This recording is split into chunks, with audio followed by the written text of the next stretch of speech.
key attributes that are important for us to lead in these kind of tough times. First is resilience.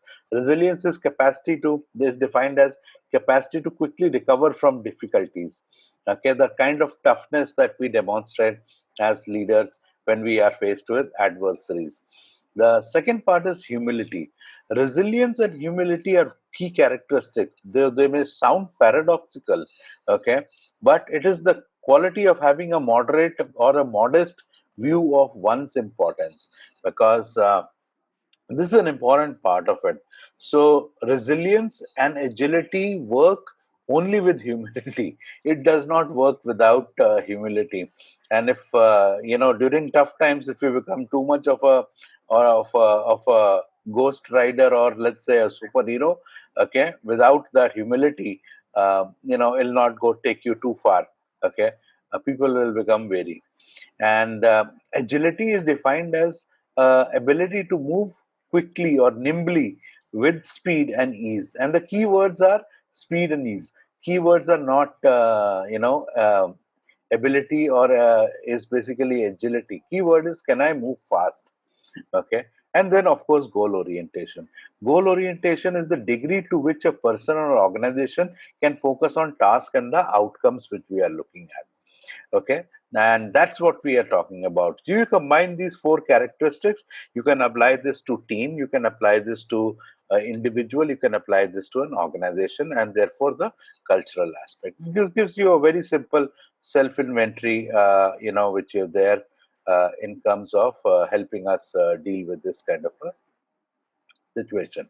So this is a starting point. It's because any learning journey which we say must start with a bit of introspection or reflection, and it kind of helps us move in that particular direction. And by the way, this is our way of reaching out to the community and saying, we'll be happy to do that. I love this quote from Bob Riley saying, hard times don't create heroes.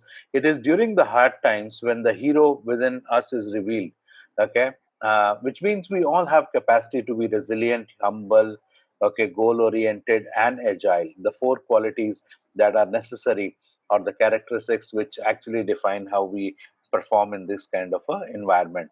And therefore, the goal here is not to say which is better or which is less. It is basically allowing ourselves to be our best version. Now, during hard times, we all respond. It's not that it's a human characteristic that we will try to do something.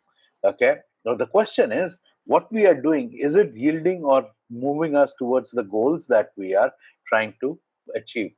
And therefore, when we are moving in that particular direction, so let me ask a question to all the audience, and you can type your answer in a yes or no. Do all activity lead to results? So all activity or all behaviors yield a result, as we say.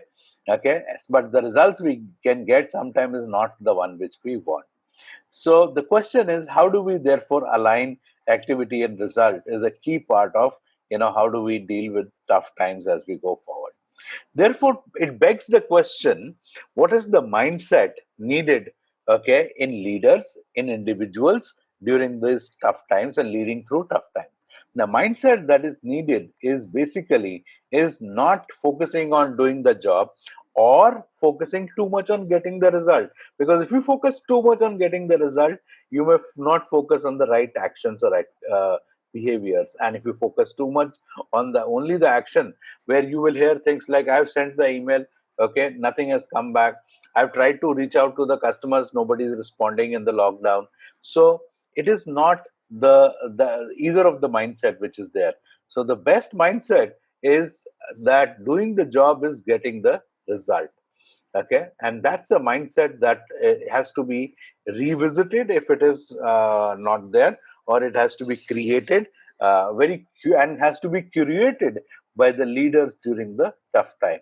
So doing the job is about getting the result, and both are equally important, and both have to be aligned in order to reach the outcome which we are looking at. So how do you reach there? How do you install that kind of a mindset is what we are looking at. Because when people are just doing activities, people are just focusing on what they are supposed to do on daily basis. Now here, R represents resources, and guess what? how are resources working out in the organizations today? I mean, pretty scarce, whether it's human resources, whether it is talent resources, whether it is cash resources, material resources, any kind of resource when we look at, it's pretty scarce. And therefore, if we increase the bar, if we increase the performance level, because that is the only way you can meet the target, you can survive in a tough time. So we start deploying more resources. So the answer for people is to, boss, I need two more people in the sales team, I need three more people. And by the way, that was a conversation we were having in our own organization. So how do you deal with the situation? So there were almost six vacant positions which were there in some of our business divisions. How do you deal with that? And the business heads were becoming anxious because those resources, should they join, should they not join, or how do they handle? Okay, the AOP is not changing, the goals are same. Okay, or may change a little bit because of this one. The ambitions of the organization is not going to change because of COVID or lockdown. Okay, we still, everyone wants to bounce back in the process. How do you do that? So the natural kick in is that, can we add more resources? And can we add more resources? Now, all these resources add to what we typically call as causes a fixed cost. Not only they add to the fixed cost, the other problem is they will take time to get activated. And therefore, what you need is, the need of the hour is a nimble organization, because only nimble will be able to survive. I was with one of our global leading speakers recently, and guess what he said? And I loved what he said, and I'm going to share this with you, all of you. He said, Sandeep, there'll be two type of organizations, okay, uh, 9 months from now. And he said, one which are agile and adapted, the other are the ones which have closed the shop. So so it's a choice, which one do you want us to be? Okay, and that's what the key part of it, that when we are looking at, we have to move out of this job mindset. Job mindset is just not going to take us out in during these tough times. So, and this mindset, which would have been acceptable way of doing things, okay, in a normal time, is just not going to cut it. This cookie has to change. And thereby, we need to leverage what we call as power of boundarylessness. Boundarylessness as a concept was introduced by Jack Welch some time back. Okay, and he said you need to basically start dissolving the boundaries. In tough times, you don't stick to your role boundaries and say, this is my job. While people are aware of that, they will say, I'm open to doing new things, but they really don't go beyond that and create mutual accountabilities which will create the results which we are looking at. And constant tug of war remains in the organization between resources and my job. Okay, and that's not a good survival strategy for us to work for. Okay, you can either have and then therefore the answer is really not about adding more resources, because they are not going to happen, and that's a reality. And let's look at the reality the way it is and not the way it should be. And that's how it starts looking at things. So this is the context with which we would like to start our today's process. And therefore, how do you install that? So let's examine a core concept which helps us understand this, is called as a performance triangle. Performance triangle is a simply way. So we all have results to achieve. We are looking at, working at a point where our goal is to achieve a certain goal.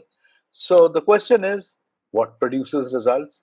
The results are produced by the collective behaviors or action of the group or the team or the unit or the company that we are working with.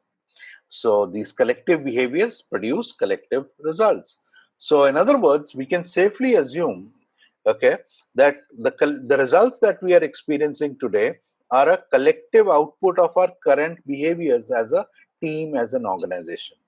So if that is an assumption, then the next question becomes, where do these behaviors, collective behaviors, are emanating from?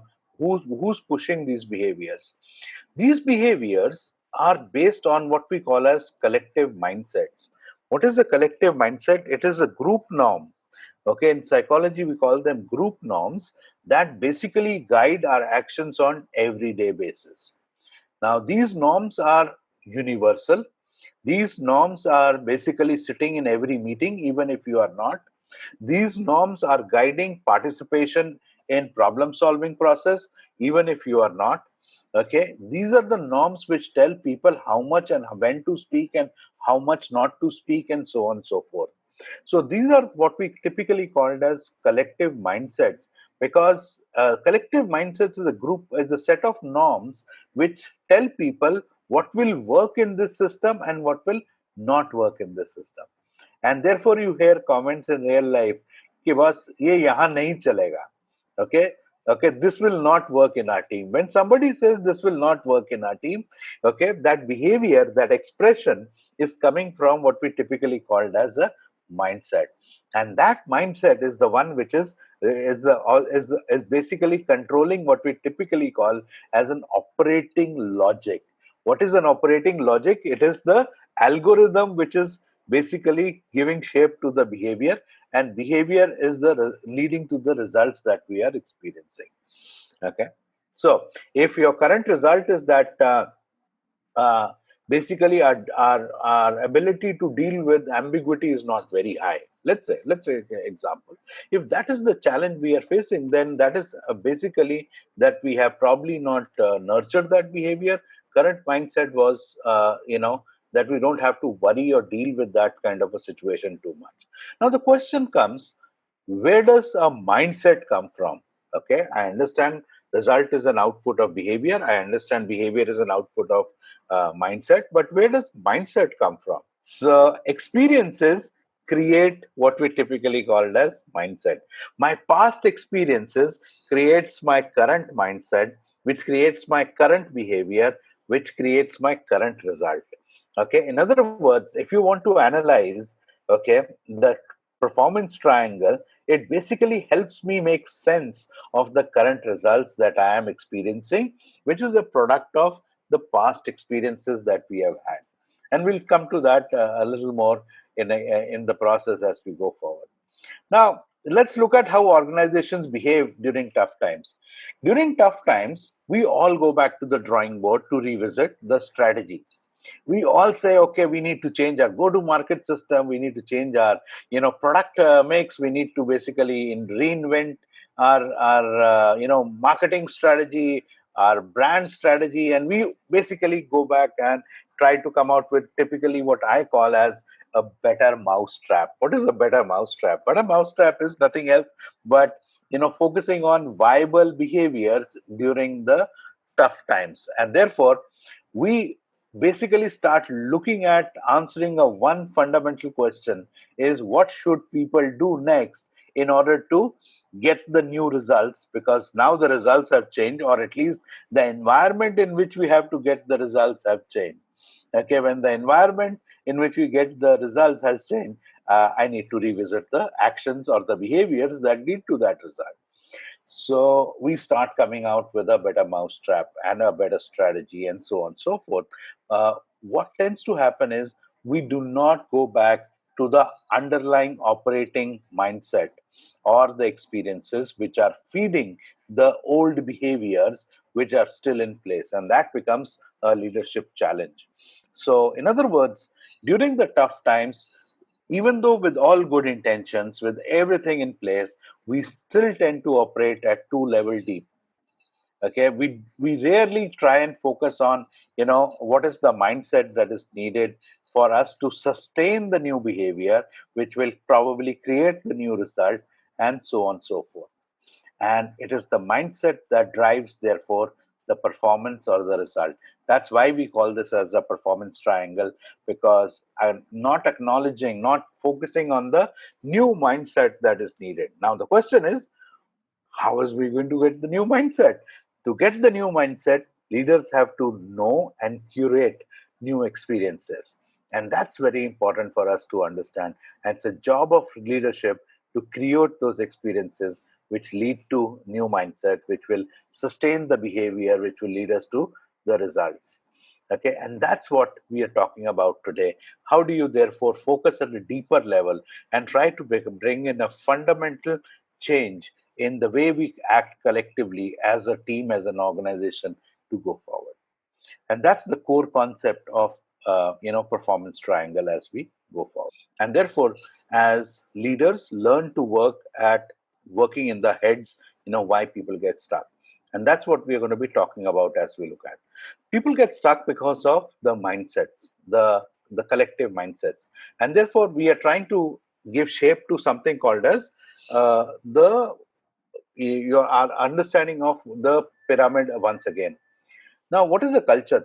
Very difficult to answer. Culture is a group norm. It is a set of norms which is existing in every organization. Now, what we say is collective behaviors, collective mindsets, and collective experiences. Okay, form a culture of a team, form a culture of a work unit, form a culture of an organization or a family for that matter.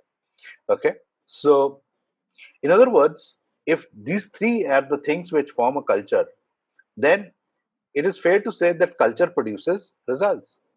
The current results are output of our current culture. And if you want to change the result, then change the culture. The problem in just focusing on behavior change is that it will not be sustainable, and that's the challenge which is there in real life. So we may respond to a problem or a situation or a scenario, but can we maintain it, can we sustain it, is a key question which leaders must ask at every level in the organization. And that's why it's important for us to understand how to lead through these tough times as we are looking at it. So, in other words, I must learn to create a deeper shift in order to achieve our goal. So, keep in mind, it is the mindset that drives the performance. Okay. And mindsets are created by past experiences, experiences that people have with each other, with the team, with as a group, as a unit. Okay. And mindset drives the performance. So, give an example. So, I was working with an organization where on the left hand side in the red text which you can see on the screen, okay, we do a diagnosis and stuff like that to find out what is the current mindset that can prevent them from achieving a goal. Because remember, at the end of the day, there is nothing called as good culture and a bad culture. Okay, I repeat that, there is nothing called as a good culture and a bad culture. All cultures are good. The only question which organizations teams have to ask is our current culture going to help us achieve the goals that we are looking at? And that gives the shape to the pyramid as we are looking at. And therefore, if it is, then you don't have to do anything. Nurture the current culture. If you think that that is not going to help us sustain in this time, in the lockdown and the slowdown and the rules of the game, which will change now because of the current scenario and crisis, then you need to ask, okay, what should be the new mindset which we need to be looking at? So that's an important process. So while working with this team, uh, that we diagnose on the left hand side the current mindset that we can this thing, and then to the CEO and the direct reports of the CEO n and n minus one, I asked the question, what do you want the new mindset to be? They were kind of confused with the question, how can you actually define a mindset? I said, yes, you can define a mindset and define it in I. Okay, I language. Don't use the word we, don't use the word our, don't use the word anything. Just tell me the new mindset you want and express that new mindset in I terms. And they said, how will that help? I said, once you define it, then we can see what new experiences we need to create as a team to install or bring that mindset. Okay. So then they did this exercise. They were broken into smaller groups, and they came out with the four answers that you basically see on the screen. Okay. So one of the mindsets which they realized as an organization, by the way, when we are diagnosed, that they were very centralized and decision making is slow. So they were not very agile. In other words, can you see that? Okay. So they articulated that I will help create agility in the organization and team. Okay, what a nice way of organizing. Even though it's paradoxical, but it's a nice way. Uh, the risk-taking capacity was not very high. Okay, So they came up with this answer that I will encourage calculated risk taking. Okay, I love the word calculated because it's not diametric. It's not becoming, going to Wild West and start shooting all around, and it's taking a calculated risk. Okay, one of the challenges was we do not talk to each other before we take key decisions. Okay, and the new mindset statement they came up with: I'll proactively seek opinion of others before I decide on the actions that affect other stakeholders. Trust is not very high amongst people and functions. Okay, I will trust and verify also. So they articulated what we call as the shifts they want to achieve in order to sustain the results which they wanted to achieve. Okay, and that is what they basically started looking at in the process. So in other words, what we look at is that you can define what we call as current mindset, and you can also look at the new mindset that you want. And once you have the mindset defined in the organization, it becomes, our team, it becomes easy to then start working on what we typically call as creating experiences which will lead us to there. So in other words, uh, when you articulate any mindset in I, can anyone think what happens at a psychological level when somebody says, I will help create agility in the organization or the team, as compared to we will uh, help create agility in organization and team? What is the difference, psychological difference, when somebody makes that kind of a statement? So, when you articulate, when people are reminded of the new mindset, it becomes a self-reinforcing process also when it is articulated as I. And therefore, that's an important skill that we are teaching you. Anytime you want to enforce a mindset, do this experiment at home, those who are parents. Instead of doing this thing that you shall finish your homework before logging out of school today, yeah, or after logging out of the school today, create a new, articulate a new mindset for your child. I, and you, even if you can put the name there, okay, Sandeep will finish my homework before 5 p.m. today, okay, before I log in tomorrow. Now, what happens is, and when people read that, it becomes personalized, it becomes individualized. That's very important. Okay, it must appeal to everyone in the process. So that's the skill one which we like to think about you to have. Okay, again, summarizing for you, if you want to change the results, you have to work on the behaviors. Behaviors will not change in themselves and sustainably unless you work on the changing the mindset. And mindsets must be articulated as a statement in I terms. That's the starting point. That's not the ending. That's the starting point of bringing a shift or improving resilience and agility and any other trait in the organization. I want you to think about three key results of your team organization as a manager, which you are going to focus on. And I will process them in a moment so that it is something which you can try out immediately after today's webinar. It's something which will help you achieve a certain level of alignment and traction. So go ahead, take a pen or pencil if you don't have, write down the top three key results. We're not going to ask you to share it, totally confidential, but just write it down on a piece of paper if you can. Okay, and ask yourself the question: do my teams, do my people have the, is the current mindset going to help you achieve these goals? That's a question also you want to ask. And this is more of a a prep for a larger discussion which needs to happen within your team, in your work unit, or your organization. Okay, so that's a key part of it. And see, if answer is no, then what is the new mindset that needs to be there, and articulate that in I terms, as we said. That'll help you get to where you want to be, at least get you started on the starting line. In a full workshop, obviously we'll go deeper into this part. Okay, so some of you will start feeling that you are becoming baby psychologist at the end of the session. That's okay. This is a little bit of psychology, because we are not dealing with the quick fix. We are dealing with the human mind and how it responds and how it behaves during tough times, and how can we vitalize that in the direction we want them to be. So this is something in that particular context which we are. So having done that, okay, let me share a story with you about how this tends to work and why these three, the exercise that you have just done for your team or your organization, how will this play out? So we were working with the organization which owns this logo. Anyone like to guess which company owns this logo? Yeah, Chili's restaurant. Okay, Chili's is a chain. It's a dining chain which offers Tex-Mex kind of a food. Okay, which is all over the world. It's owned by a company called as Brinkers International. So we were working on the project. They were wanting us to bring a cultural shift, and we said, okay. So we started having a conversation with the CEO, CHRO, CFO, and all the C's were in the room. And like we said, there's no good culture, bad culture. So there's always a culture which is either enabling or disabling your results. And we said, let's talk about it. So, and we were having this conversation, and we said, okay, so tell me which results are important for you.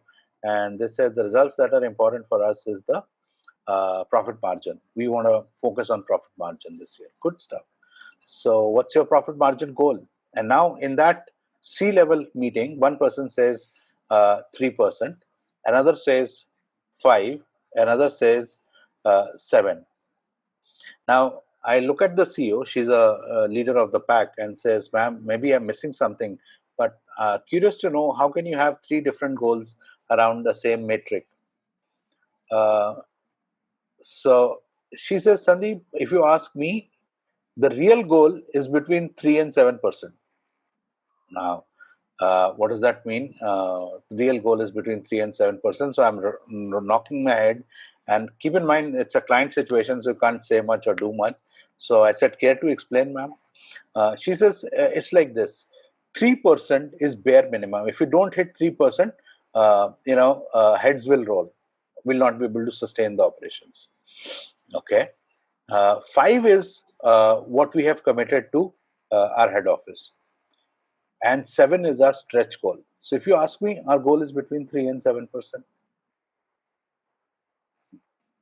Now it's very interesting that basically, how uh, people think. So, and CFO who was getting angry by this time, so he couldn't take it anymore. He bangs the table of the boardroom, says, "Guys, I've been telling you this is not done." As we get into the conversation, and the conversation rotates around. So, how do you take decisions? So, do you take decisions keeping 3%, 5%, or 7% in mind? And so we said, let's settle down. Let's go with one goal, which is only 5%. So what we notice in organizations, we sometimes land up playing these games that let me set a goal which will have a trickle down, and a cascading effect, creating a certain type of culture in the organization. So we do not see people as partners, people who are invested in the outcome. We see people as tools to achieve stakeholder or shareholder value. Now, that culture will not work very well in the tough times unless we look at our employees, team members, groups, okay, support functions as key stakeholders and key partners in achieving. So, organizations have to reinvent their cultures in that context as they go forward. Okay, so keep in mind. So, one experiment which I want you to do tomorrow, whenever you get the time, or today if you have, okay, send an email and ask your team members or employees, if you are at depending on what level you are in the organization, ask what are the top three goals we are going for, and see if you can get a same experience as I got when I was working with on the Chili's project. So do this experiment. It might be very revealing. It'll also tell you the degree of alignment and clarity existing in the organization. So another second takeaway. And now I'm going to touch upon what we call as creating new mindset. Okay, I love this quote from Babe Ruth. Babe Ruth was one of the all-time great baseball players. Okay, which talks about what we call as resilience. It's hard to beat a person who never gives up, and that's the mindset we need for dealing with the disruptive time or tough times that we are looking at. How do you install this kind of a mindset, not to give up kind of a thing? Okay. So let me basically share this story with you, and as we go forward. The story is we were working with a large pharma company, and we were helping. It's a huge plant in a place called Indore. There are in fact three plants in the premises. Okay, and I was working closely along with my colleague C.N. Murthy out of Mumbai.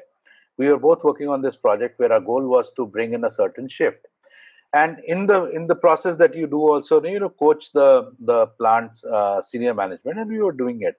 And one of the key issues which came up was, Sandeep, one of our plants, injectable plants, is losing a lot of money. Okay, and define a little bit about it. So they said the problem is that we have this very sophisticated machine which is there. It's makes injectable. It's a self-sealing, fall-forming machine. Uh, the people operating there are somehow not able to do a good job, and there's a lot of rejection. uh, Now rejection leads to not completing the productivity goals, and those productivity goals, if they're not achieved, it affects a key business performance parameter called OTIF. Those who in manufacturing business will understand what is OTIF. OTIF means on time in full. That's a key parameter, and it is done in kind of percentage. That on time in full, how much percentage you have been achieving. So it is affecting our OTF, or the organizational goal, and this team is not helping us. And then we basically said, okay, what experience can you create for this team, which will not only wake them up but also align them to what you want them. uh, After we checked on whether there is a skill set issue or a process issue, they said nothing, not all that. They have been well trained, they have been doing a good job. It is recently that they're probably not cutting the slack. We said okay, so we kept on pondering on this question: what experienced leadership team can create to basically align and wake up this particular team, which is there, because there was some kind of, there were about 35 members in this team which were working in two different shifts. So uh, at a point of frustration, the leader of this particular plant said, Sandeep, I don't know what to do. The only thing which comes to my mind is put a whiteboard in a clean area. Now, those who have never been to a pharmaceutical plant, what happens is, what is the open clean area? Entry to the every plant is, because it is good manufacturing practices. When the glass door will open, okay, in front of you, you go into the lobby area. Unless the glass door behind you closes, and it will remain there for a couple of seconds, the front door will not open. That way, you can't transmit, contamination, and there is hardly any furniture in that particular area, so you are doing nothing but waiting for the front door to open during that time. He says, I'll put up a whiteboard in this area. So what he does is, I said it's a good idea, and he said, I was joking, Sandeep. I said, no, go ahead, good idea. So they put a whiteboard on which they would put a kind of a bar chart about the productivity OTF loss which was happening in this particular injectable unit because of that particular team. So it had a bar graph in terms of the value and the volume wastage which was happening. So what happens is that anyone who goes into this plant is waiting in that clean area in front of the entrance of the plant, and they are staring at this bar chart, which is on the whiteboard on the side of the plant. And this news spread like wildfire. So in other words, the leader created what we call in psychology is a type 1 experience. Okay, which means it does not require any interpretation. People get the message, and it shakes them up, and it creates a new mindset. That new mindset is that poor OTF is not acceptable. Okay, and team is also embarrassed to an extent, but they get their act together. And when I call up, I'm in Gurgaon, CN Murthy is in Mumbai, we have a joint review call. And after 10 days, when we call up the plant head out there and say, so how are we doing with this particular plant? He says, Sandeep, tremendous. Okay, the crazy idea worked. And, uh, we have such a dramatic change in the OTF, I can't tell you. And the value of that change was in crores, by the way, because anyone who's from pharma industry knows loss of API. API is active pharmaceutical ingredients, is a very expensive loss. Okay, so the point we are trying to make here is that if you want to change the performance, you have to change the action. To change the action, you have to change the mindset.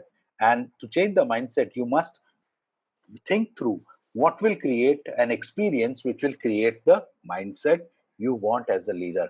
And that's how you apply this skill set to the difficult times, because in difficult times not only your results will change, how we basically think about the results, sometimes that also needs to change. Okay, and therefore this model is a simple, very easy to think through and apply. Is it and can get you the results which you are looking at. And as we go through the process, it is not going to be a cakewalk. People might be in a victim cycle. You've heard of Murphy's law. Okay, I'll just start wrapping up in a moment, and then you can start typing in any questions or comments. Okay, Murphy's law, if all of you know, if anything can go wrong, it will go wrong. Okay, O'Reilly was cousins of Murphy, who said Murphy was an optimist.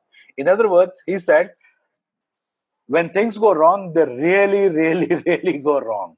And what we are experiencing right now as a COVID lockdown is O'Reilly's corollary to Murphy's Law. Okay, which means things are going wrong for business, for everyone out there. Okay, when we thought the lockdown is going to be over, lockdown 2 is going to be over, lockdown 3 is started, and people are already talking about lockdown 4, and so on and so forth. So what we are experiencing is O'Reilly's corollary to Murphy's Law. And therefore, victim cycles are bound to set in. This is not a time to victimize the victims more. It is a time to bring them above the bar. Okay, give you an example of, and let you have some fun before we end. Okay, one accident report in Department of Motor Vehicles in Arizona. People are asked whether it was your fault when the accident happened. Said, coming home, I drove into a wrong house, collided with a tree I don't have. So how we externalize blame? Can you see that? Indirect cause of this accident was a little guy in a small car with a big mouth. Okay, not my fault. Then, and so on and so forth. And this is somebody who was obviously alcohol derived for a long time and suddenly got a bottle of it. And he wrote, telephone pole was approaching fast. I was attempting to swerve out of its path when it struck my front. So what tends to happen is, we can talk about, when we get into a crisis, we tend to externalize blame, justify inaction, internalize innocence. And this phenomena is called as fundamental attribution error. So what happens is, we go below the bar. Bar is a line which basically represents a state of mind that drives our behavior under any set of circumstances. When we are above the bar, we actually produce good quality results. When we are below the bar, we get into a blame game, play victim, externalize, and paralyze ourselves. So it's a frame of mind. Leaders know when somebody else or their teams are below the bar. This is not the other bar, alcohol bar, by the way, I'm talking about. Neither the chocolate bar. Okay. So I'm talking about a bar which represents a state of mind, right? So leaders recognize where their people are and therefore help them come above the bar, because below the bar, you will just play a victim and not just move forward. It's only once people come above the bar, they can find new solution and create execution. Where the key questions we ask is, what more can be done to achieve the goal? And the second question is, what will be done by whom, when to review it, is a execution question.